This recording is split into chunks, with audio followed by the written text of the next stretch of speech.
How's it going, everyone? Today, after a long time I've probably researched Poulan 3 different times now, trying to do another one of these history videos, but I'm finally getting around to doing it. As you can see here, I got my Poulan saws out on display as I talk about, the history of Poulan, its different transitions in ownership, and a lot of these dates are going to be approximate, like in the home light video. The only sources are pretty much just word of mouth, who says what, so take everything with a grain of salt because it could be wrong. Alright, here we go. Alright, so pull out my piece of paper. Claude Poulan. He was originally from Monroe, Louisiana, and when he returned from the war, he went to work over in Texas cutting pulpwood. He rose to notoriety by not necessarily inventing the bow saw, but redesigning, inventing the bow saw. He used a fender from a truck. Now, I've seen 2 different brands used. I've seen someone say he used a Chevy fender, and here locally I heard it was a Dodge fender. So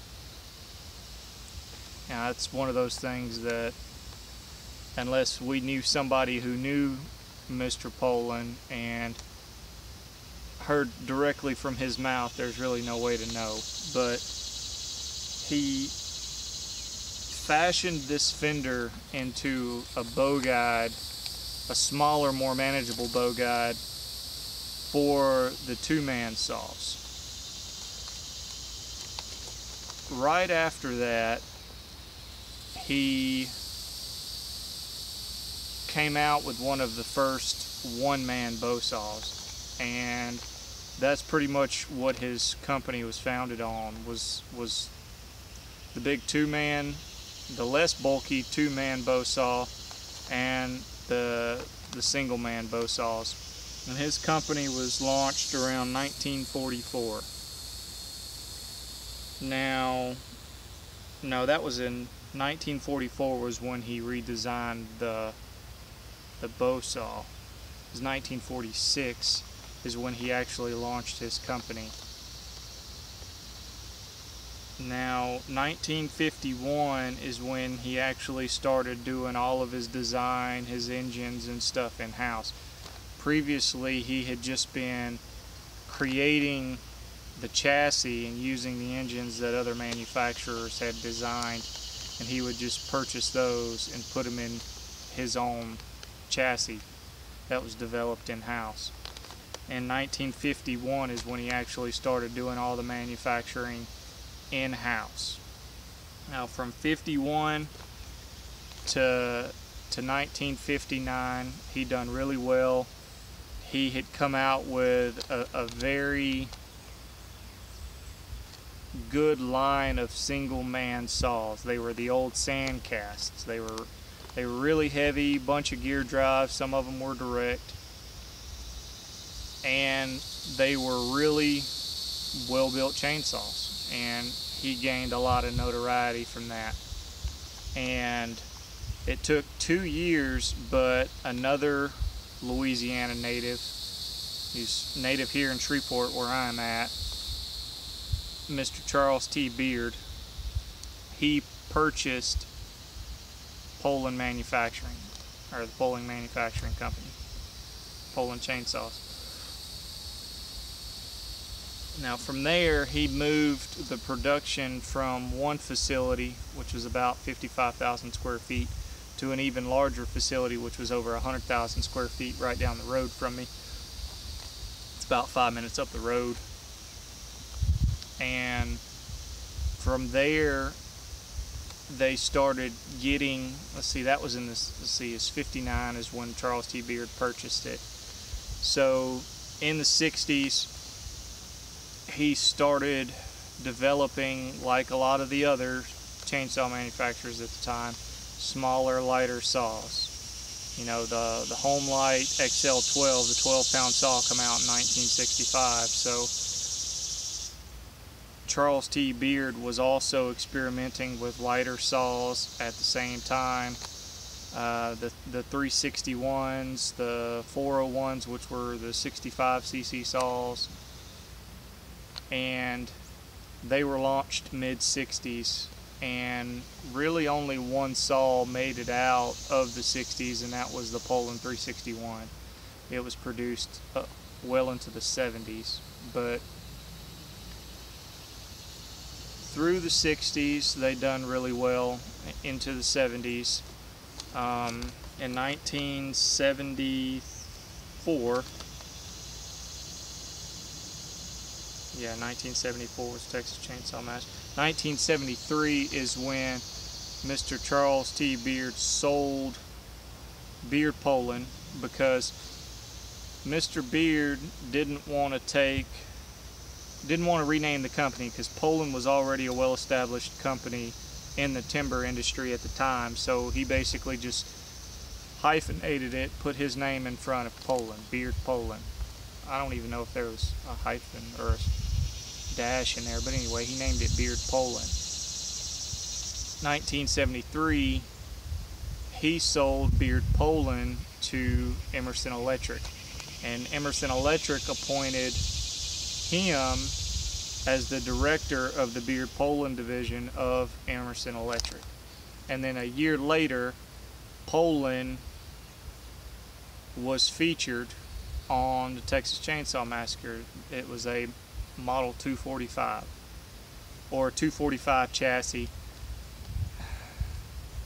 They had some prototypes, they had some really early versions of that saw, the 74cc saws, that were like 222, 200 series saws. They also had, a lot of people believe, there's a big misconception, a lot of people believe that it's a 306. In the movie it's not a 306, it's a 245, or a variation of a 245. More than likely a 245 if it was 1974. But moving along, in 1971, we're backtracking a little bit because this is important. There's another gentleman by the name of George C. Ballas, who was Louisiana born but moved to Houston. And in the early 70s, 1971, he started what a lot of people, you know, would probably know, Weed Eater. He invented the string trimmer. So basically any string trimmer you see today was designed, built off of Mr. Ballas's invention, the original Weed Eater. Well, in 1977, Mr. Ballas, after killing it, you know, when he sold the company, he had over 40 million in sales annually. He sold it to Emerson Electric. So in 1975, he sold in 1977. We're backtracking a little bit, sorry. Back to the Poulan timeline. And 1975, that is when arguably the greatest Poulan chainsaws ever built were developed. The 4200 here and the 5200. They are quad reed, pyramid style intake reed valves. 69 cc's and 85 cc's, some of the strongest saws you'll ever run. This is a 69 cc saw that can run a 36-inch bar and chain, full comp. What 60 sub 70 cc saws do you know that can run a bar that big in southern hardwoods? Not many. So they were very, very, very powerful saws. Some of my favorite, probably, besides that 655 up there, the 5200 and 4200 are probably my favorite saws. Alright, now fast forward, 1977, Emerson Electric purchased Weed Eater. 1982-ish, approximately, Emerson Electric merged Beard Poulan division with the Weed Eater division, and at that point in time was bred the Poulan Weed Eater division of Emerson Electric. Now in 84, in the early 80s, these two got a redesign, the 4400, the 4900, and the 5400. Now in 1983, no, it was 1986. In 1986, another movie come out called Texas Chainsaw Massacre #2. And in that movie, another Poulan saw was featured, but it wasn't these. There's a very common misconception that it was a 4200 or a 5200. That's not the case. If you look, and I have talked extensively on this subject with many Texas Chainsaw Massacre enthusiasts, and we have come to the conclusion, because if you look at the pictures and you see the foot pad, the foot pads were added on the 4400, the 5400, or the 4400, the 4900, and the 5400. And they were even featured on the Poulan Weed Eater versions of the saws, which were the 6900, 7700, and 8500. But the reason we know it's a 5400 or 4400, there's no 100% way to know that. I was talking to a gentleman who's a huge fan. The guy told him that it was the largest Poulan saw that they could buy at the time when they made the movie, which was in 1986. So probably around 85 is when they were filming, 84, 85. So both, if I'm not mistaken, both the 4400 and the 5400 were in production at the time. So it could have been either one. Chances are it was a 5400, but the 5400 still had the one-piece top. The 8500 has a two-piece top with removable air filter cover. So we know it wasn't an 8500. So it was, you know, 85% to 90% positive that it was a 5400 Poulan, which was in Texas Chainsaw Massacre 2. Alright, now in 1984, Electrolux was on a predatory business model, is what I call it. They were going around buying all of their competition, which is kind of funny because Electrolux was a vacuum company from Sweden, and I probably mentioned that in the other video. I don't know, I can't remember, but they purchased Poulan in 1984 approximately. Now they ran with the Poulan line until around 1988. Now when 1988 came around, that was the birth of the Poulan Pro saws. Now the Poulan Pro saws were Electrolux. They had it in their mind that, especially over here in the States, that no one was brand loyal. That as long as it was a good chainsaw, people over here would buy it. Well, that was not the case. It turned out we were brand loyal. And they decided to merge Poulan and the Pioneer Partner saws, which they had already merged to, the Pioneer Partner line, the Pioneer Partner saws, all into one brand. which was the Poulan Pro. And you can go back and look at the model list of Poulan Pro, and even though they have different models, you can pick out the Pioneer saws, which is the 655, that was the P60 series saws.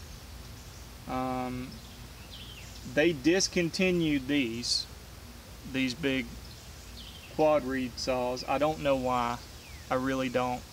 I don't know why they didn't carry them over. I guess because they already had a big reed valve saws in the form of the Pioneer partner line. So they nixed these, except the piston ported saws like this one and this one.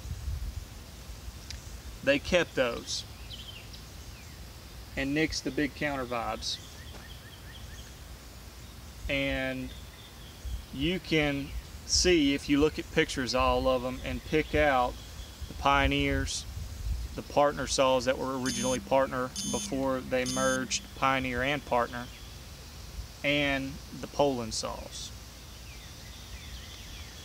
Now, Poulan was still an independent company. I mean, they formed Poulan Pro outside of Poulan, so Poulan still had its own line of saws, and Poulan Pro had their own line of saws. A lot of them were very similar to the Poulan Weed Eater versions of these counter vibes, but they still had the Poulan versions. And in the 90s, they come out with more piston ported versions, not versions, but more piston ported saws like the 3450 and the 3750s. And they had their counterparts in the Poulan Pro line as well. And all through the 90s, Poulan was still pretty strong. And it wasn't until the end of the 90s and right at the 2000s that Electrolux really turned Poulan and Poulan Pro into consumer versions, or just consumer saws instead of actual pro grade saws that you could do production cutting with, which was a real shame. Electrolux really killed a lot of companies, and someone who loves the history of these things like I do, it's really sad that they did that.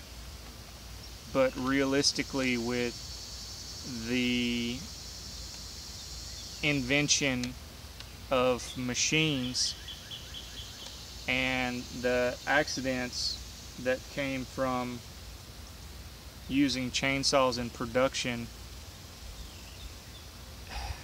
you couldn't have that much competition. You just couldn't. The market wouldn't sustain it. And Electrolux just happened to have enough capital to come out on top. So that's pretty much the history of Poulan. So, and I call it Poulan. Anyone you ask around here, around where Poulan was founded, it's Poulan.